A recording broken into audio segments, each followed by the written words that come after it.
ಅವ್ರು ಹೇಳ್ಬೇಕ ಇವ್ರು ಅವ್ರು ಹೋಗ್ಬೇಕಾದ್ರೆ ಕಾರಣ ಇರುತ್ತಲ್ಲ ಒಂದು ಏನಾರ 4 ಮಂದಿ ಒಮ್ಮೆ ಹೋಗಕ್ಕೆ ನಮ್ಮ ನಿಂಗದಾಳಕ್ಕ ನಮ್ಮ ಬೆನ್ನೂರು ಇದಕ್ಕೆ 4 ಮಂದಿ ಅವರಾದಿ ಸಂಬಂಧಪಟ್ಟ 4 ಮಂದಿ ಟ್ರಾನ್ಸ್ಫರ್ ಆಗಲ್ಲ ಅವರು ಇಷ್ಟರು ತಕ್ಷಣ ಇಲ್ಲಿ ಬರ್ಬೇಕು.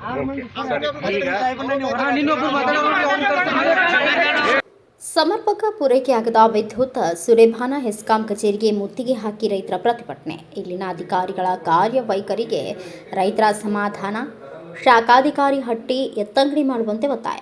ರಾಮದುರ್ಗ ತಾಲೂಕಿನ ಸುರೇಭಾನ ಹೆಸ್ಕಾಂ ಇಲಾಖೆ ಅಧಿಕಾರಿಗಳ ಬೇಕಾಬಿಟ್ಟಿ ಕಾರ್ಯವೈಖರಿಯಿಂದ ಹಲವು ಗ್ರಾಮಗಳ ಪಂಪ್ಸೆಟ್ಗಳಿಗೆ ಸಮರ್ಪಕ ವಿದ್ಯುತ್ ಪೂರೈಕೆಯಾಗದೆ ರೈತರು ತೀವ್ರ ಸಂಕಷ್ಟಕ್ಕೆ ಸಿಲುಕಿದ್ದು ಇಲ್ಲಿನ ಅಧಿಕಾರಿಗಳ ವಿರುದ್ಧ ಆಕ್ರೋಶ ವ್ಯಕ್ತಪಡಿಸಿ ಹೆಸ್ಕಾಂ ಶಾಖೆ ಕಚೇರಿಗೆ ಮುತ್ತಿಗೆ ಹಾಕಿ ಪ್ರತಿಭಟನೆ ಮಾಡಿದರು. ರೈತರು ಕಬ್ಬು, ಮೆಕ್ಕೆಜೋಳ, ಸೂರ್ಯಕಾಂತಿ, ಬಾಳೆ, ವಿವಿಧ ತರಕಾರಿಗಳ ಬೆಳೆಗಳಿಗೆ ಮಳೆ ಕೊರತೆಯಿಂದ ಬೆಳೆಗಳು ಒಣಗುವ ಹಂತಕ್ಕೆ ತಲುಪಿವೆ. ಇಂತಹ ಸಂದರ್ಭದಲ್ಲಿ ಕಳೆದ ಕೆಲವು ದಿನಗಳಿಂದ ಪಂಪ್ಸೆಟ್ಗಳಿಗೆ ಸಮರ್ಪಕ ವಿದ್ಯುತ್ ಪೂರೈಕೆ ಆಗದೇ ಇರುವುದು ರೈತರ ಆತಂಕ ಹೆಚ್ಚಿಸಿದೆ. ಈ ಎಲ್ಲ ಸಮಸ್ಯೆಯ ಪರಿಹಾರಕ್ಕೆ ಆಗ್ರಹಿಸಿ ಸುರೇಬಾನ ಹೋಬಳಿ ಸುರೇಬಾನ, ಮನಿಹಾಳ, ಔರಾದಿ, ಸಂಗಳ, ಗೊಣ್ಣಾಗರ, ಹಂಪಿಹೊಳಿ, ಚಿಕ್ಕಡತಡಸಿ ಸೇರಿದಂತೆ ವಿವಿಧ ಗ್ರಾಮಗಳ ರೈತರು ಪ್ರತಿಭಟನೆ ನಡೆಸಿದರು. ಸಮಸ್ಯೆಗಳ ಬಗ್ಗೆ ಹೆಸ್ಕಾಂ ಕಚೇರಿ ಅಧಿಕಾರಿಗಳಿಗೆ ಫೋನ್ ಕರೆ ಮಾಡಿದರೆ ಬಾಯಿಗೆ ಬಂದಂತೆ ಅವಾಚ್ಯ ಶಬ್ದಗಳಿಂದ ಬೆದರಿಕೆ ಹಾಕ್ತಾರೆ ಎಂದು ರೈತರು ಆಕ್ರೋಶ ಹೊರಹಾಕಿದ್ದಾರೆ. ಈ ಸಂದರ್ಭದಲ್ಲಿ ರಾಮದುರ್ಗ ತಾಲೂಕು ರೈತ ಸಂಘದ ಉಪಾಧ್ಯಕ್ಷರು ಮಲ್ಲಪ್ಪ ಮೇಟಿ ಅವರು ಮಾತನಾಡಿ, ಇಲ್ಲಿನ ಹೆಸ್ಕಾಂ ಶಾಖಾಧಿಕಾರಿ ಹಟ್ಟಿ ಅವರು ರೈತರ ಸಮಸ್ಯೆಗಳ ಬಗ್ಗೆ ಕಾಳಜಿ ತೋರುವುದಿಲ್ಲ. ಫೋನ್ ಕರೆ ಮಾಡಿದರೆ ಬಾಯಿಗೆ ಬಂದಂತೆ ಮಾತನಾಡುವುದು, ಫೋನ್ ಸ್ವಿಚ್ ಆಫ್ ಮಾಡುವುದು, ರೈತರಿಗೆ ಆವಾಜ ಹಾಕಿ ಮಾತನಾಡುವುದು, ರೈತರಿಗೆ ಸರಿಯಾಗಿ ಸ್ಪಂದನೆ ಕೊಡದೇ ಇರುವ ಇಂತಹ ಅಧಿಕಾರಿ ನಮಗೆ ಬೇಕಾಗಿಲ್ಲ. ತಕ್ಷಣ ಈ ಅಧಿಕಾರಿಯನ್ನ ಎತ್ತಂಗಡಿ ಮಾಡಬೇಕು ಎಂದು ಒತ್ತಾಯ ಮಾಡಿದರು. ಇನ್ನು ಸ್ಥಳಕ್ಕೆ ಆಗಮಿಸಿದ ರಾಮದುರ್ಗ ಸಹಾಯಕ ಕಾರ್ಯನಿರ್ವಾಹಕ ಅಭಿಯಂತರರು ಶಿವಪ್ರಕಾಶ್ ಕರಡಿ ಅವರು ತಾಲೂಕಿನ ಕಳೆದ ಕೆಲವು ದಿನಗಳಿಂದ ಸರಿಯಾಗಿ ವಿದ್ಯುತ್ ಪೂರೈಕೆ ಆಗಿರುವುದಿಲ್ಲ ಎನ್ನುವ ಮಾಹಿತಿ ತಿಳಿದಿದೆ. ಇನ್ನು ಇಲ್ಲಿ ಕೆಲವು ಸಿಬ್ಬಂದಿ ವರ್ಗಾವಣೆಯಾಗಿದ್ದಾರೆ, ಇದರಿಂದ ಸಮಸ್ಯೆಯಾಗಿದೆ. ಯಾವ ಅಧಿಕಾರಿಗಳು ಸರಿಯಾಗಿ ಸ್ಪಂದಿಸದೇ ಇರುವುದನ್ನು ಕೂಲಂಕುಷವಾಗಿ ಪರಿಶೀಲನೆ ಮಾಡಿ ಕ್ರಮವನ್ನು ಕೈಗೊಳ್ಳುತ್ತೇವೆ ಎಂದು ಹೇಳಿದರು. ಈಗ ಔರಾದಿ ಮಿಸ್ತ್ರಿ ಮೊದಲು ವರ್ಕರ್ ಇದ್ದವ, ಆ ಮಿಸ್ತ್ರಿನ ನಮ್ಮ ಊರಿಗೆ ಹಾಕ್ಬೇಕು, ಸರಿಯಾಗಿ ಕರೆಂಟ್ ಕೊಡ್ಬೇಕು. 6 ಮಂದಿ ಮಿಸ್ತ್ರಿಗಳು 6 ಮಂದಿ ಒಬ್ಬರಿಬ್ಬರಲ್ಲ 4 ಮಂದಿ ಏನದಾರಲ್ಲ ಅವ್ರನ್ನ ಇದು ಮಾಡಾರಲ್ಲ, ಇಲ್ಲೇ ಬರ್ಬೇಕು ಅವ್ರು ಮರಳಿ. ಯಾಕಂದ್ರ ಪ್ರಾಮಾಣಿಕವಾಗಿ ಮಿಸ್ತ್ರಿಗಳು ಅದಾರ. ಅವ್ರು ಯಾರಿಗೂ ಅಂತ $1 ತಗೊಂಡಿಲ್ಲ, ಪ್ರಾಮಾಣಿಕವಾಗಿ ಕೆಲಸ ಮಾಡ್ತಾರ. ಪ್ರಾಮಾಣಿಕವಾಗಿ ಮಿಸ್ತ್ರಿಗಳನ್ನ ಇರ್ಲಿ ಅಂತ ರಾತ್ರಿ ಬಂದ್ ಮಾಡಿ ಇವ್ರು ಏನಾರ ಇದು ಬಂದಾರಲ್ಲ, ಇವ್ರು ಏನು ಹುಡುಗ್ರ ಮಿಸ್ತ್ರಿ ಅವ್ರು ಬೇಡ ಬೇಡ ಇವರೇ ಇರ್ಲಿ. ಈಗ ಹಂಪಿಹೊಳಿ, ಗೊಣ್ಣಾಗರ, ಔರಾದಿ, ಸಂಗಳ,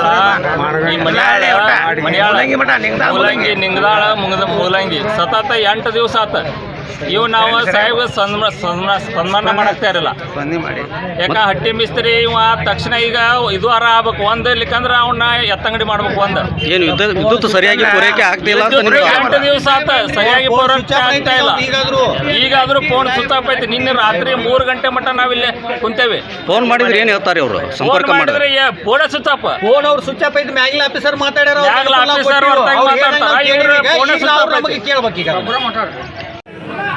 ಸರ್, ಇಲ್ಲಿನ ರೈತರಿಗೆ ವಿದ್ಯುತ್ ಸರಿಯಾಗಿ ಪೂರೈಕೆ ಆಗ್ತಾ ಇಲ್ಲ ಅಂತ ಒಂದು ಪ್ರತಿಭಟನೆ ಮಾಡ್ತಾ ಇದ್ದಾರೆ. ಇದರ ಬಗ್ಗೆ ಹೇಳುವುದಾದ್ರಿ ಸರ್ ತಾವು? ಇಲ್ಲಿನ ರೈತರಿಗೆ ಕಳೆದ 1 ವಾರದಿಂದ ವಿದ್ಯುತ್ ಸರಿಯಾಗಿ ಪೂರೈಕೆ ಆಗಿಲ್ಲ ಅನ್ನುವಂತಹ ವಿಚಾರ ಇಟ್ಕೊಂಡು ಇವತ್ತಿಷ್ಟೊಂದೆಲ್ಲ ನನ್ನ ರೈತ ಬಂದವರು ಇಲ್ಲಿ ಸೇರಿದ್ದಾರೆ. ಆ ಒಂದು ವಿಷಯವಾಗಿ ನಾವು ಇವತ್ತು ಸಮಗ್ರವಾಗಿ ಕೇಳಿಕೊಂಡು ಏನೇನು ಸಮಸ್ಯೆಗಳಾಗಿದ್ದಾವೆ, ಇಲ್ಲಿ ಕಳೆದ 1 ವಾರದಿಂದ ಅಥವಾ ಒಂದು 15 ದಿವಸದ ಹಿಂದೆ ನಮ್ಮಲ್ಲಿ ಸಿಬ್ಬಂದಿಯ ವರ್ಗಾವಣೆ ಆಗಿತ್ತು. ಆ ಒಂದು ನಿಟ್ಟಿನಲ್ಲಿ ಹೊಸದಾಗಿ ಸಿಬ್ಬಂದಿ ವರ್ಗಾವಣೆ ಆದಾಗ ಹಳೆಯ ಸಿಬ್ಬಂದಿ ಆಗಲಿ ಅಥವಾ ಹೊಸದಾಗಿ ನಿಯೋಜಿತ ಸಿಬ್ಬಂದಿ ಆಗಲಿ ಬಂದು ನೋಡಿಕೊಂಡು ಕೆಲವೊಂದು ಲೈನ್ಗಳನ್ನು ನೋಡಿಕೊಂಡು ಪವರ್ ಸಪ್ಲೈ ಮಾಡೋದ್ರಲ್ಲಿ ಕೆಲವೊಂದಷ್ಟು ಗೊಂದಲಗಳಾಗಿದ್ದಾವೆ. ಒಂದನೇದು. ಎರಡನೇದು, ಈಗ ಆ ಸಿಬ್ಬಂದಿಯ ಪೈಕಿ ಇನ್ನಿಬ್ಬರನ್ನ ನಾವು ರಿಲೀವ್ ಮಾಡಿ ಇಲ್ಲಿ ಬದಲಿ ವ್ಯವಸ್ಥೆ ಕಲ್ಪಿಸಿಕೊಡ್ಬೇಕಾಗಿದೆ. ಅದಕ್ಕೆ ಸಂಬಂಧಪಟ್ಟಂಗೆ ನಮ್ಮ ಜಿಲ್ಲಾಧಿಕಾರಿಗಳಿಗೆ ಮಾತಾಡಿದ್ದಾರೆ. ಸರ್, ರೈತರು ವಿದ್ಯುತ್ ಸಮಸ್ಯೆ ಬಗ್ಗೆ ರೈತರು ಅಧಿಕಾರಿಗಳಿಗೆ ಕರೆ ಮಾಡಿದಾಗ ಸರಿಯಾಗಿ ಸ್ಪಂದನೆ ಮಾಡ್ತಾ ಇಲ್ಲ ಅಂತ ಆರೋಪ ಬರ್ತಾ ಇದೆ ಸರ್. ಅದಕ್ಕೆ ಸಂಬಂಧಪಟ್ಟ ಹಾಗೆ ಈಗ ನಮ್ಮ ಯಾರು ಸರಿಯಾಗಿ ಸ್ಪಂದಿಸಿಲ್ಲಲ್ಲ, ಆ ಅಧಿಕಾರಿನೇ ಇಲ್ಲಿ ಬರಕ್ಕೆ ಹೇಳ್ತಾ ಇದ್ದೀವಿ. ನಮ್ಮ ವಿಷಯಕ್ಕೆ ಸಂಬಂಧಪಟ್ಟಂಗೆ ಇಲ್ಲಿ ಕೂಲಂಕುಷವಾಗಿ ಪರಿಶೀಲನೆ ಮಾಡಿ ಅದನ್ನ ಅಟೆಂಡ್ ಮಾಡೋದು. ಈ ಸಂದರ್ಭದಲ್ಲಿ ರೈತ ಮುಖಂಡರಾದ ವೆಂಕನಗೌಡ ಪಾಟೀಲ್, ತಿರುಕಪ್ಪ ಬಾಡಗಾರ್, ಶಿವಪ್ಪ ಮೇಟಿ, ಈರ್ಬಸು ಕಡಗದ್, ರಮೇಶ್ ಹರನಟ್ಟಿ, ಹುಸೇನ್ ಸಾಬ್, ಇಮಾಮ್ ಬಾಯಿ, ಬಾಳಪ್ಪ ರೋಣದ್, ನೀಲಪ್ಪ ಹರನಟ್ಟಿ, ನಿತ್ಯಾನಂದ ಶಿರೋಳ್, ಮಹಾಂತೇಶ್ ಮೇಟಿ ಸೇರಿದಂತೆ ಸುತ್ತಮುತ್ತಲಿನ ಗ್ರಾಮಗಳ ರೈತರು ಉಪಸ್ಥಿತರಿದ್ದರು. Bureau report Kumar M, Bharat Vaibhav news, Ramdurg. Thanks for watching. Read, discuss and debate with editor Dr. Yan Prashant Rao. Wanted reporters in print, digital and visual media for Bharat Vaibhav Daily Newspaper, BV News 5 Channel and BV Fast Web News from all the talukas of Karnataka, Goa and Maharashtra. If interested, send your resume to 9019229369.